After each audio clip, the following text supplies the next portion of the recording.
Anyway, enough of me. I'm now delighted to hand over to Simon French, the head of research at Panmure Liberum, who's going to, and I quote, talk on the bull case for investing in the UK. Obviously, this is something very close to my own heart, as I only invest in UK shares. So, ladies and gentlemen, thank you for listening to me, and do have a great conference. Thank you.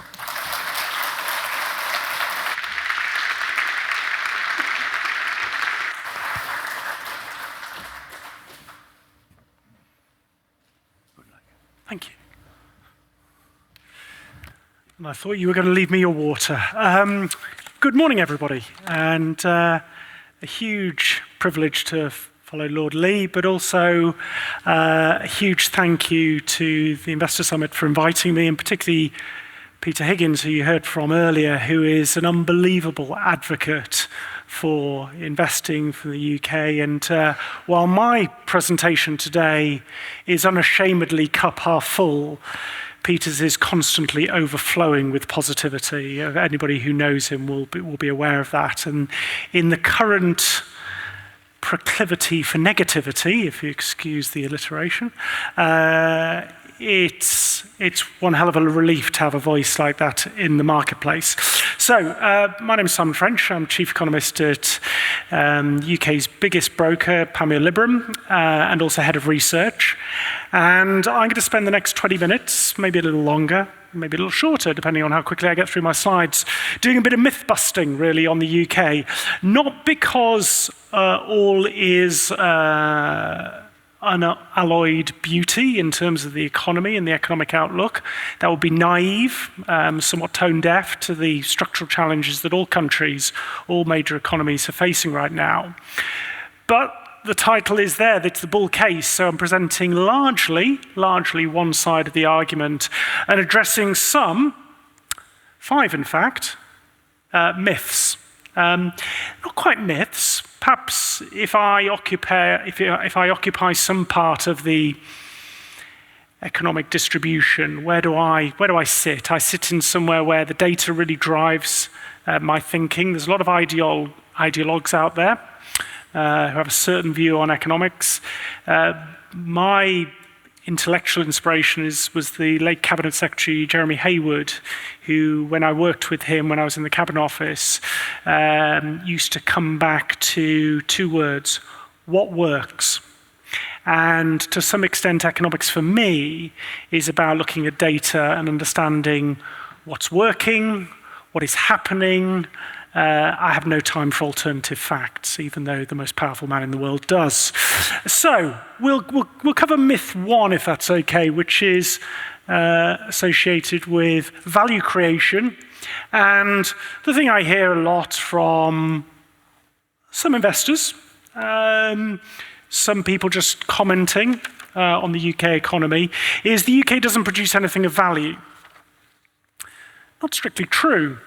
If you take the latest Crunchbase data on unicorns, not just in tech, but across the full panoply of growth businesses, the UK sits 4th in terms of countries in the world for the cumulative valuation of their unicorn businesses. And while I think it's unreasonable, given the size of our economy versus those 3 big behemoths in front of us, India, China, and the United States, actually, if you just adjust onto a per capita basis, we'll come to per capita later when we're talking about GDP, because whenever I talk about GDP, someone on my social media profile tells me to correct on a per capita basis. So I've done that here, which shows the UK ranks 5th, behind again the US, but also slightly smaller countries, but perhaps, echoing Lord Lee's comments, more agile, less regulated, innovative economies, Singapore, Israel, and Hong Kong. So you can see we are producing stuff of value. Stuff of the values is quite considerable in terms of early funding rounds. If you like, the Achilles heel somewhat is the ability to scale and commercialize that, not just among sandwich makers, but amongst a range of other industrial sectors. But in order to continue that pipeline coming, you have to have intellectual property. I have the privilege of going to speak to sixth form students as regularly as I can in terms of getting economics better understood in schools. And I don't know, and I challenge anybody really to know what the future labour market looks like, given all the disruption that is going on, not just through generative AI, but all the other societal factors that are changing the world of work. But what I can be relatively confident on is if you have a stable pipeline of high quality skills and intellect, which largely comes out of the university sector, not exclusively. Apologies for those who took a more vocational route, apprenticeship route, but the universities remain, if you like, the gold standard for that IP. The UK isn't fourth, isn't fifth, it's second on the latest university rankings for both the totality of ranked universities, but also those sitting in the top 20. And that is, if you like, through the cycle, the most durable way of continuing to produce investable ideas. The challenge, as I think both this government and the previous government have recognized, is providing the finance, the commercialization, something that any visit to a US university campus really drives home to you the sourcing of finance, the symbiotic relationship between the intellectual property that is generated in these institutions and the commercial exhaust pipe. And to some extent, therefore, this government's focus on the Oxford-Cambridge corridor is recognizing that, as those are two of the institutions that sit within those top four. But it needs to go further. My strongly held view, and that's not just because I was born and bred in Hull. For those of you in the room who've never been to Hull, well done. But there was too much laughter on that side of the room. Hull, for example, my hometown, is anybody who's looking at the industrial strategy and the comparative advantage of that region sees renewable energy, both the legacy of the port infrastructure, the chemicals industry on the Humber estuary, but also the big offshore wind area. Hull University should be one of the preeminent areas to learn about renewable technology, about innovating in that regard. It's these hubs, these clusters of global and regional significance centered around universities. And one of my earliest columns, I've been writing for the Times for almost a decade now, and one of the earliest columns was around that cluster-based economic model, which the UK has such a rich and storied history on. If you think about those big industrial towns in the North and the Midlands who were built around a single industry, expertise, yes, we had an empire, but actually they generated relevance and innovation through the concentration of skills and expertise. That economic model has not disappeared, it's just been largely forgotten. And I think we are on the cusp, perhaps, of coming back in terms of understanding the relevance and the importance of place with universities at their heart. So to some extent, the idea that we don't produce anything of value, the unicorn data and the university data suggest the UK actually ranks rather well. So let's move on to myth 2, and that is associated with risk aversion. There's a plug for a column I wrote last year. Some of my columns I never reproduce because they date really badly. Transitory inflation, see for details. But on this one, I think talking about the attitude to risk, which is the very heart, I think, of all the sessions that are being carried out today, is key. I don't think we are inherently risk averse. I think we have been nudged, cajoled, and regulated into quite a risk-averse mindset. Lord Lee gave the anecdote. I'll show you the data in terms of cash ISA accruals. You can see a big accrual, partly due to the fact that cash ISAs suddenly start to yield reasonable nominal rates of interest at the start of 2022.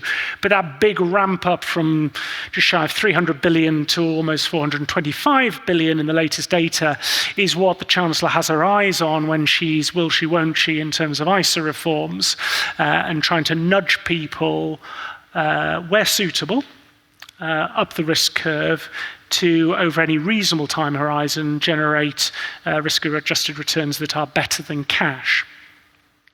But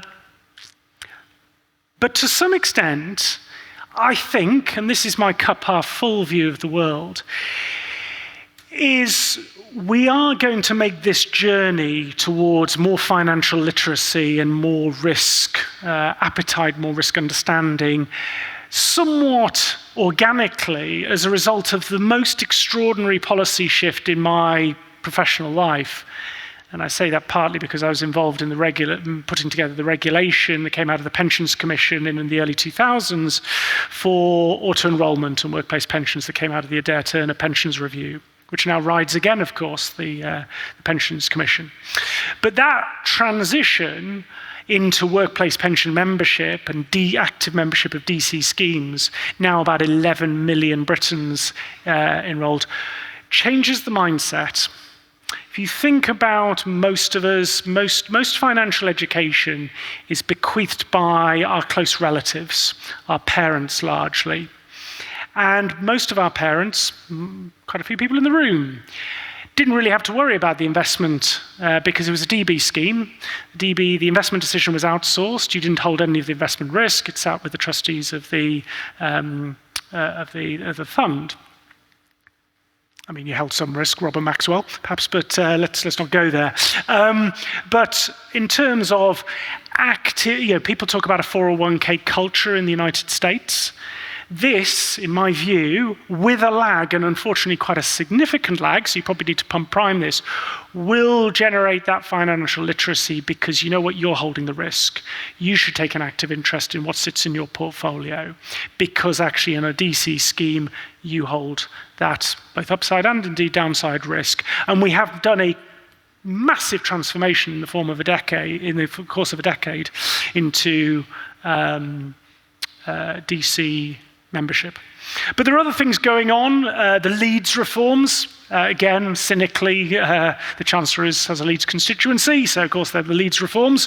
They were called the Edinburgh reforms before. That was partly because there was big worries about cessation of Scotland from the Union. So, it goes to show the sound bites, you just pick off the city that most fits your political messaging at the time. But the Leeds reforms do have some quite significant impacts potentially in terms of making LTAFs, long-term asset funds, eligible to be held in ISAs. Also targeted support, that's investment advice. The government talking, or the Chancellor talking at her Mansion House speech about doing a sort of, in effect, a public education campaign. Slight parallels to the Sautel SID of the mid-80s, but without obviously the mass privatisations and share ownerships to go sit alongside it, which is why I would align myself with the idea of those NatWest share offerings. Other things going on, of course, the Mansion House, both Compact and Accord, trying to push pension schemes, cajole with a backstop of legislation into private assets, and of course, ISA reforms, which still sit very much in the too hot to handle politically bucket, but I think that's partly because there's been such a violent pushback on mandation. I think mandation is an unhelpful word. It's not a word I would associate myself with. I'm uncomfortable with mandation of capital. But conditionality, the type of stuff around, if you want the tax relief, the condition is a certain suite of assets, as indeed existed with the PEP when it was launched by Nigel Lawson in the mid-1980s. That feels like a more comfortable journey for the government at some stage to take. Section 3, or myth 3, valuations. This is probably the one I hear most from investors.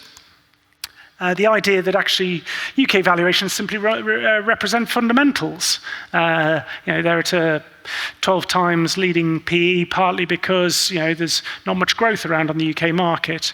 We'll adjust for that. So PE is not everybody's cup of tea, but PEG, price earnings growth, so adjust for the future growth prospects, and it still looks like the FTSE there is at a considerable valuation disadvantage, obviously to the S&P, but also to the Stock 600 in Europe, suggesting that even allowing for that, the UK looks a pretty attractive valuation for its growth profile of its publicly listed companies.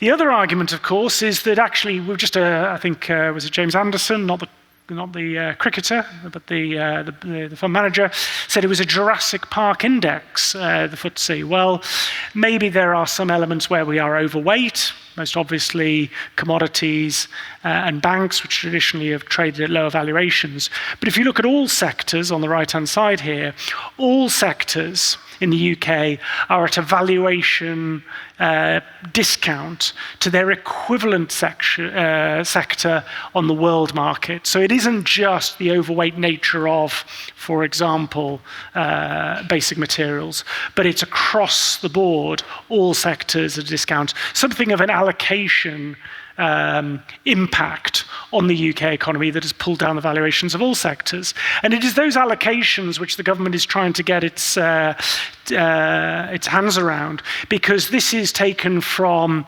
DWP, Department for Work and Pensions, research document released about 12 months ago on how comparable countries have reduced their investments in domestic listed equity, but nothing like the scale of UK DC and UK DB schemes. So yes, Australia, New Zealand, Canada, the closest English-speaking comparators, have reduced that home bias, but nothing like the same scale as UK DC and UK DB schemes. Similarly, if you look at the underlying asset class, if you pick 6 asset classes here, government debt, property cash, corporate debt, private equity, and listed equity, the one that has had most of the home bias removed between 2012 over the last decade or so, and the most recent data point, is again listed equity. It's more if you like, a flow of funds going on here, a structural flow of funds, partly the legacy of the DB schemes removing away from risk assets into fixed income, but partly because actually we've generated something of a doom loop of flows, bequeathing lower valuations, bequeathing low liquidity, and then reducing those allocations further. And what it leaves you with is this data point, or these data points comparing the UK with the rest of the world, bringing in a broader suite of countries. And the UK appears to be, and this is data from the Capital Markets Industry Task Force, the UK appears to be the only major economy where its pension system is underweight. I'll repeat that, it is underweight its own market in terms of the exposure to domestic equity. Every other country has a considerable home bias, even the United States, which is already a huge part of the global equity complex. But look at, South Korea, Australia, Italy. And this is partly fiscal incentives. If you think of Australia, frank dividends are the equivalent of what used to be in the UK, the dividend tax credit. But also there is a clear, if you like, acknowledgement in those pension systems that the cost of capital for the UK, for those domestic economies is a key component part of this. Demographics. So we're all facing a demographic time bomb. To some extent we are. So this is a relative set of charts comparing the UK with other economies around the world. I mean, if we've got a demographic problem, and we do, of course we do. The baby boomers are aging, the dependency rates are rising. But if we've got a problem, other countries have far bigger problems, candidly. The UK, in terms of the working age population growth over the next 5-6 years, sits second only behind Canada in terms of the fastest growth of working age populations. And actually, it's only the UK, Canada, and the US that sees any growth at all in their working age populations. France, Italy, Germany, Japan, the rest of the G7. And by the way, I could stick China, South Korea, other what we traditionally think of as fast-growing economies, also seeing shrinking in their working age population. So if you think that the consumer base, the earnings profile of UK-centered companies will hinge on the consumer base, largely working age, not exclusively. The demographics are more favorable in that regard. Fertility rates as well, the pipeline, or at least the organic pipeline, notwithstanding net migration. Again, the UK sits relatively favourably. There are certainly countries with far more problematic fertility rates here, with quite significant implications of their funding of public services and the growth of their economy. The good news also, and this goes back to my days as an economist at DWP, is that people react. The idea that your working life ends at 65 or 60 seemed to be the case when I started my career 20 years ago, no longer the case. So back in 2005, we had just over 500,000 Britons in employment. The latest data, please know this reflects yesterday's release of data, it's about 1.7 million people aged over 65 now working. You're seeing people respond in terms of as they live longer, live healthier lifestyles, they work for longer. So actually, it isn't necessarily the demographic time bomb that if you looked at it rigorously as a 16 to 65 cohort as being your eligible worker base, your eligible consumer base. It's not quite as static as that. And the other thing, and this is slightly beating up the Office of Budget Responsibility, I try not to do it, but it's too much fun not to, is they tend to be quite pessimistic and have been since their formation on how much labour market participation takes place of people aged over 16. They've tended to underestimate how many older people will come back into the economy. You see those dotted coloured lines, they keep forecasting that the working age, the population will less and less participate in the labour market, and indeed their latest forecast is for that to happen. But on most occasions, actually, until we hit the pandemic, and even since, actually, we've started to see participation bounce back, and therefore making that demographic challenge slightly easier than it otherwise would be. I'm going to finish with the final myth, which is around debt and growth. The UK has the second lowest debt to GDP rate across the world. Again, something of a relative game. Gilts, maybe over coffee later, so you can ask my view on why gilts and sterling seems to be the one that gets hit the most when there's volatility or debt concerns. But actually, you're benchmarking both the debt and on the right-hand side, the deficit profile of the UK. Actually, the UK does pretty favourably on an international G7 benchmark. That it's growth, or growth, if you look at the range of G7 economies, actually somewhat depressingly or perhaps reassuringly, really the UK has tracked the G7 average for the last decade or so. Slightly worse on a per capita basis when you take into account population growth, but certainly not bottom of the tree. I mean, if you want to see really bad per capita growth, go to Canada. That's where it's awful. But again, slightly knocking the myth that we're the sick man in terms of economic growth. We're not great, but we're very much middle of the pack in terms of a lot of those data points. And the final slide final couple of slides before I draw my conclusions is just, you're probably sitting here, I hope you're sitting here going, okay, I get there's a sort of the bull case, but you've ignored some massive elephants in the room. I don't want to leave you with the idea that I'm sort of completely tone deaf to the challenges of getting investment into the UK. 3 big challenges come back again and again and again when I go marketing UK companies in the United States or to Asian clients. They say, talk to me about Brexit. I really don't get that. What's that all about? I take no political view on Brexit. I'll leave other people to do that. But the impact has been very clearly in the data that since the Brexit vote, business investment has decoupled from business investment around the world. The closest, what some people call a doppelganger trend of business investment would have kept growing like that. And very clearly since the Brexit vote, that gap has opened up. Now you can see since we've had the Brexit deal and the end of the pandemic, we've started to close the gap. And that is what I'm hearing a lot from investors is, look, okay, Brexit, not necessarily a good thing for frictions to trade, for alignment with the European Union, but we kind of get that once you've gone through that transition, you can be successful outside the European Union as other countries like Switzerland, like Norway have proven. So you're starting to see investment coming back, but let's not kid ourselves. There has been some considerable scarring to valuations and business investment as a result of Brexit, but it is largely in the rearview mirror. Energy.